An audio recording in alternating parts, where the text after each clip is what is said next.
संज्ञा पढ़ेंगे। क्या पढ़ेंगे? संज्ञा। संज्ञा। तो संज्ञा की परिभाषा होती है किसी भी व्यक्ति, कोई बताओ तुम लोग संज्ञा किसे कहते हैं? हाँ बताओ। किसी व्यक्ति, वस्तु, स्थान, जाति, नाम, पहाड़ आदि का बोध होने का पता चले उसे संज्ञा कहते हैं। संज्ञा 5 प्रकार के होते हैं। संज्ञा यानी किसी व्यक्ति, वस्तु या स्थान, भाव के नाम को संज्ञा कहा जाता है। अगर सिंपल भाषा में समझे, साधारण भाषा में, तो नाम को ही हम संज्ञा कहते हैं। कोई भी नाम हो, किसी भी प्रकार का नाम, वो क्या है? संज्ञा है।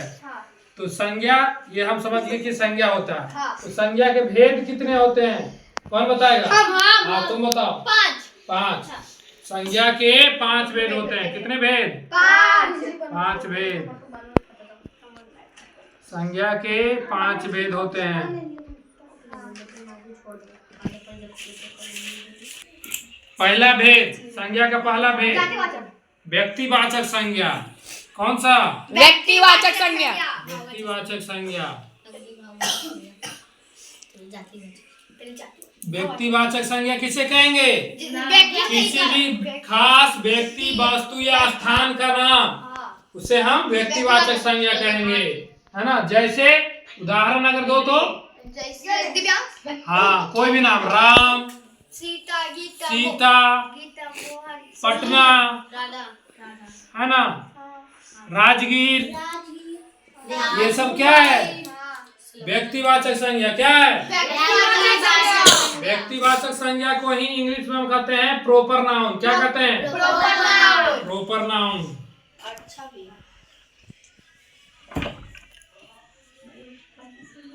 चलो दूसरा भेद संज्ञा का क्या होता है? जातिवाचक संज्ञा। क्या होता है? जातिवाचक संज्ञा।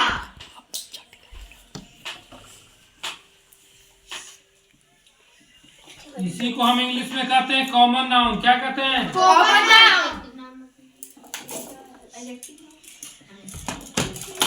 Common noun.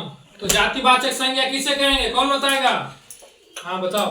जाति हाँ, इससे पूरे जाति का बोध हो, है ना। जैसे कि हम बोलते हैं आम, तो आम में सारे आम के पेड़ आ जाते हैं, है ना। फिर हम बोलते हैं क्या?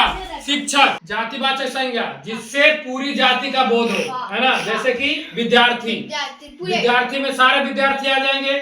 शिक्षक, सारे शिक्षक आ जाएंगे, है ना। गाय, गाय में सारी गाय आ जाएगी। तुम एक उदाहरण बताओ जातिवाचक संज्ञा का, बोलो। बैल, हाँ उसमें सारे बैल आ जाएंगे, है कि नहीं। इसी प्रकार से गाय, बैल, भैंस, ये सब क्या आ जाएगा? जातिवाचक संज्ञा। समझ रहे हो ना तुम लोग?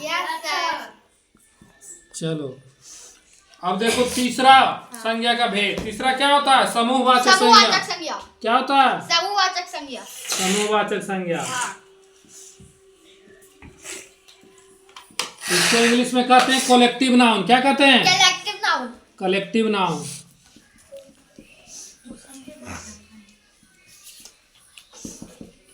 तो समूहवाचक संज्ञा किसे कहेंगे?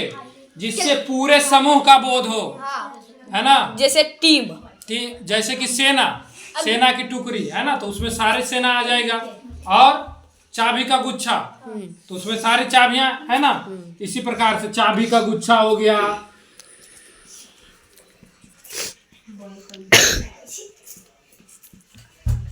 सेना की टुकड़ी हो गई। टुकड़ी, हाँ बटालियन, बटालियन, प्लेयर नहीं होगा भैया, इत्यादि। प्लेयर, हाथियों का झुंड, है ना, इस प्रकार। शेरों तो झुंड। हाँ अब चौथा में आ जाओ। अब चौथा में आ जाएगा द्रव्यवाचक संज्ञा। द्रव्यवाचक संज्ञा इंग्लिश में इसको कहते हैं मटेरियल नाउन। Material noun. ये सब द्रव्यवाचक संज्ञा। तो द्रव्यवाचक संज्ञा, द्रव्यवाचक संज्ञा उस संज्ञा को कहते हैं जिससे कि नाप तौल, है ना, जिसको मापा जा सके, जिसको हम लोग नाप तौल सके या माप सके। जैसे कि राइस, गेहूं, चावल, दूध, है ना, तेल, तेल होता है ना, जैसे 5 लीटर तेल, 10 लीटर तेल, या 5 किलो गेहूं, 10 किलो गेहूं, चीनी 5 किलो गेहूं, चीनी 10 किलो चीनी। तो पसेरी, हाँ तो ही वो भी 5 kg हुआ ना। तो इस प्रकार से जो भी वस्तुएं हैं जिनको हम नाप तोल सकते हैं या माप सकते हैं वो क्या है? द्रव्यवाचक क्या है? संज्ञा। द्रव्यवाचक संज्ञा। अब मटेरियल लाओ। हाँ जैसे में जैसे में क्या क्या?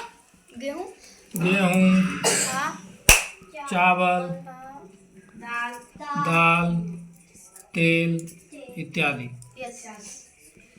अब हमारा एक अंतिम बच गया। क्या बच गया? अंतिम बच गया संज्ञा का भेद। वो कौन सा है? भाववाचक संज्ञा। क्या है? भाववाचक संज्ञा। Obstructive noun. क्या है?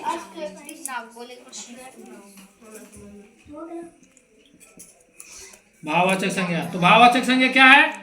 कि जिसको भावना में व्यक्त किया जाए, है ना? जो कोई भी भावना हो या अवस्था हो, जैसे कि बुढ़ापा एक अवस्था है, बचपन एक अवस्था है, जवानी एक अवस्था है, लड़कपन एक अवस्था है। तो ये सारे क्या है? भाववाचक संज्ञा। क्या है? भाववाचक संज्ञा। लड़ाई भी तो हो सकता है। नहीं। तो आज हमने संज्ञा के बारे में और उसके भेद के बारे में जाना। तो बच्चों तुम लोग संज्ञा को समझ चुके हो और संज्ञा के भेद को। चलो तो आज का पाठ यहीं पे हम समाप्त करते हैं। धन्यवाद। भाववाचक को इंग्लिश में क्या बोलते हैं? चलो बंद कर।